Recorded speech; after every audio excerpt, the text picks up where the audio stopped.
నిప్పుల మీద సామ్రాణి పడగానే ఏదేమైపోద్ది? అది కరిగిపోయి అది ఆరోహణం అయిపోద్ది.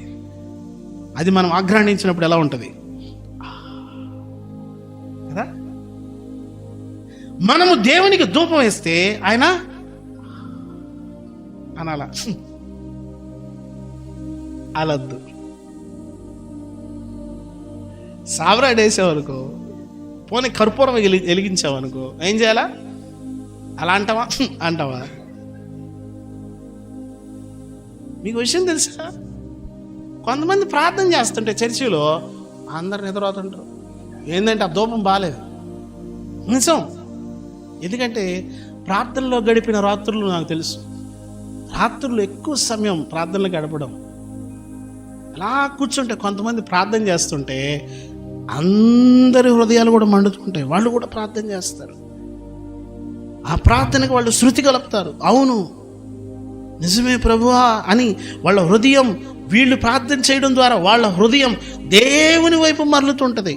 వాళ్ళ వైపు మరలదు. వాళ్ళు ఎప్పుడైతే దేవునికి ధూపం వేస్తుంటారో వాళ్ళ హృదయం దేవుని వైపు మరలుతుంది. అంటే ఈ ధూపమును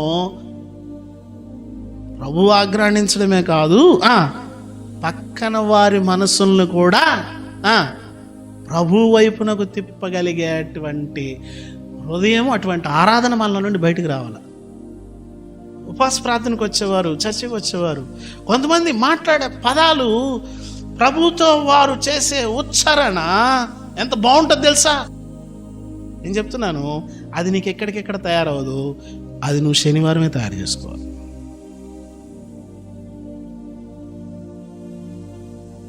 అది నువ్వు శుక్రవారమే తయారు చేసుకోవాలి. నీ సిద్ధపాటు ముందే అయిపోయి ఉండాలా. అప్పటికప్పుడు సిద్ధపాటు ఎలా ఉంటుంది? అన్నీ తెచ్చేసుకున్నాం అనుకొని తలుపు దారి నిలబడ్డారు 5 మంది కన్నికలు. ఏం మిస్ అయిపోయారు వాళ్ళు? సిద్ధెలు మిస్ అయ్యారు. నూనెందమ్మా అంటే పవర్ బ్యాంక్ మిస్ అయ్యారు. సింపుల్గా అంతేగా. ఛార్జింగ్ పెట్టుకున్నారు, వీళ్ళు ఛార్జింగ్ పెట్టారు, వాళ్ళు ఛార్జింగ్ పెట్టారు. వాళ్ళు పవర్ బ్యాటరీ తెచ్చుకున్నారు.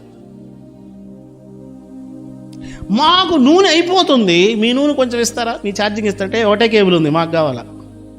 మేమీ ప్లీజ్ ప్లీజ్ ప్లీజ్, మాది ఆరిపోతుందంటే ఆరిపోయినా పర్లేదు ఏమో.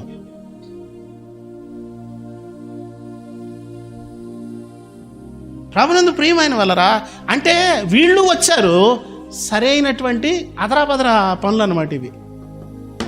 గుర్తుపెట్టుకో, నీ ఆరాధనకి నీ సిద్ధపాటు శనివారం శుక్రవారం అయిపోవాలా. అప్పుడు నువ్వు ఇక్కడికి వచ్చి ఓ చిన్న ప్రార్థన, అసలు నువ్వు నోరిప్పితేనే అది అద్భుతంగా పైకి వెళ్తావు తెలుసా? నువ్వు పాట పాడితే అద్భుతంగా. కొన్నిసార్లు కొంతమంది పాట పాడుతుంటే కన్నీరు వస్తుంది, కొంతమంది దేవుణ్ణి ఆరాధిస్తుంటే కన్నీరు వస్తుంది.